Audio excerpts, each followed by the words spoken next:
ઉપલેટાના ઝાડ ગામે ઘઉંમાં આગ લાગતા 6.5 લાખ રૂપિયાની નુકસાની થતા ખેડૂતો થયા પાયમાલ। 3 ખેડૂતોના 33 વીઘાના ઘઉં જીઈબીની બેદરકારીના કારણે સળગી જતા ખેડૂતોમાં રોષ ભભૂકી ઉઠ્યો। અવારનવાર તંત્રને રજૂઆત કરવા છતાં પણ કોઈ કામગીરી હાથ ધરવામાં ન આવતા ખેડૂતોને નુકસાની વેઠવાનો વારો આવ્યો। ખેડૂતોને અત્યારે ઘઉં પાકી ગયા હોય અને લણવાની શરૂઆત થઈ રહી હોય ત્યારે રાજકોટ જિલ્લાના ઉપલેટા તાલુકાના ઝાડ ગામે પણ ખેડૂતોના ઘઉંના ઉત્પાદનને લઈને ભારે ઉત્સાહ જોવા મળી રહ્યો હતો, પરંતુ આ ઉત્સાહ જાણે ક્ષણભંગુર હોય તેમ ખેડૂતોને હતાશા મળી। ઉપલેટા તાલુકાના ઝાડ ગામે લખમણભાઈ હરસુરભાઈ હુંબલ તથા તેમના ભાઈ ગોવિંદભાઈ હરસુરભાઈ હુંબલ તથા કાનાભાઈ હુંબલ નામના ખેડૂતોએ પણ અન્ય ખેડૂતોની જેમ હોશે હોશે ઘઉંના વાવેતર કર્યા હતા। આવતીકાલે ઘઉંની લણણી કરવાની હોય તેને લઈને હાર્વેસ્ટર મશીન આવવાનું હતું, પરંતુ કુદરત જગતના તાતને ખુશી આપવા ઈચ્છતો ન હોય તેમ ઊભા ખેતરોમાં વીજ થાંભલાના ટીસીમાં શોર્ટ સર્કિટના કારણે આગ લાગતા લખમણભાઈ હરસુરભાઈના 14 વીઘાના 1,80,000 રૂપિયાના ઘઉં સળગી ઉઠ્યા હતા। બાજુમાં તેમના ભાઈ ગોવિંદભાઈનું હુંબલનું 10 વીઘાનું ખેતર આવેલું હોય તેને પણ લપેટમાં લઈને 2 લાખની નુકસાની થવા પામી હતી। જ્યારે ભારે પવનના કારણે ત્રીજું ખેતર કાનાભાઈનું 9 વીઘાનું આવેલું હોય તે પણ આગની લપેટમાં આવતા તેમને 1,80,000ની નુકસાની થઈ હતી। આ શોર્ટ સર્કિટના કારણે આગ લાગતા કુલ 33 વીઘામાં 6.60 લાખ કરતાં વધારેની નુકસાની થવા પામી હતી। ગત વર્ષે પણ ટીસીમાં સ્પાર્ક થતા તણખા જર્યા હતા, પરંતુ ઘઉં લીલા હોય અને પાણીના પિયત કરેલા હોવાથી જમીન ભીની હતી, જેથી ગત વર્ષે પણ નુકસાની થતા અટકી હતી। ત્યારે પણ તંત્રને રજૂઆત કરી હતી, જે તંત્ર દ્વારા ધ્યાને ન આપતા ખેડૂતોને નુકસાની વેઠવાનો વારો આવ્યો હતો। ખેડૂતો દ્વારા ભાવદર પોલીસ સ્ટેશન ખાતે પહોંચી વીજ તંત્ર સામે ફરિયાદ નોંધવાની તજવીજ હાથ ધરી હતી। રિપોર્ટ જગમાલ સુવા, રાજકોટ જિલ્લા બ્યુરો, ઝાડ ઉપલેટા। મારું નામ જડુ વિપુલભાઈ કૈણાભાઈ છે। મારું ગામ ઝાડ છે, તાલુકો ઉપલેટા, જિલ્લો રાજકોટ। અમારા ઘઉં 33 વીઘાના બળી ગયેલ છે। જીઈબીના કારણે જે તારને પાર્કિંગ થયું હતું એને હિસાબે અમારે નુકસાની 6.5 લાખ રૂપિયાની છે। અમારે ધિરાણ ભરવાનું પણ બાકી છે। અમારે આખા વર્ષની પેદાશ આ ઘઉં ઉપર હતી, તે ઘઉં બળી ગયેલ છે। તો અમારી એવી રજૂઆત છે કે તાત્કાલિક આ ધોરણ નિર્ણય લઈ અને અમારી સહાય ચૂકતી કરવા આપ સાહેબને નમ્ર વિનંતી છે। અગાઉ જાણ કરેલી હતી। ગઈ સાલ અમારે આ જ ફોલ્ટ થયો હતો, પણ તે દિવસે ઘઉં લીલા હતા એને હિસાબે રહી ગયું હતું। અને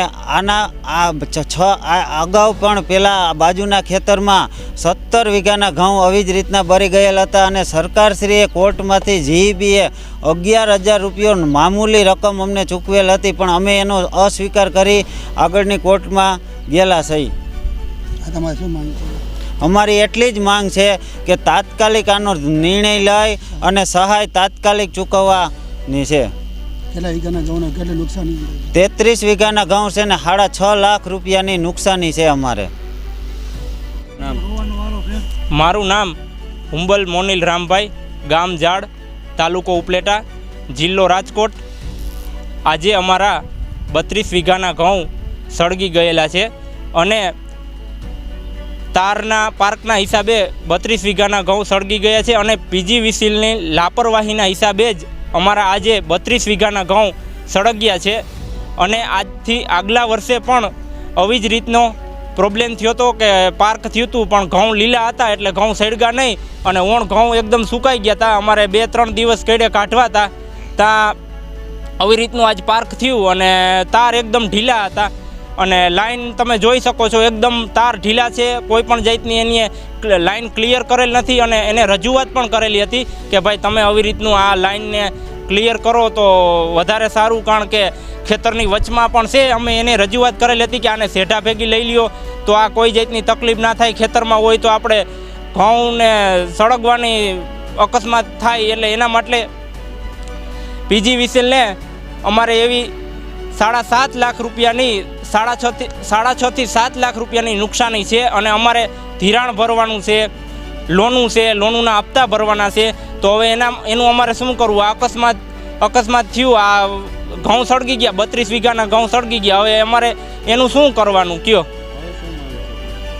અમારી બસ એ જ માંગ છે કે અમને વહેલી તકે સહાય કરવામાં આવે, અને આ જે આ ખેતરની વચ્ચે આ જે ખેડૂતની ખેતરની વચ્ચે જે લાઈન છે એ લાઈનને ક્લિયર કરી અને સેઢા ભેગી જવા દે, જેથી કરીને આગળ પણ આ લાઈન નડે નહીં અને શોર્ટ સર્કિટ ના થાય. તમારું નામ ને વિગત.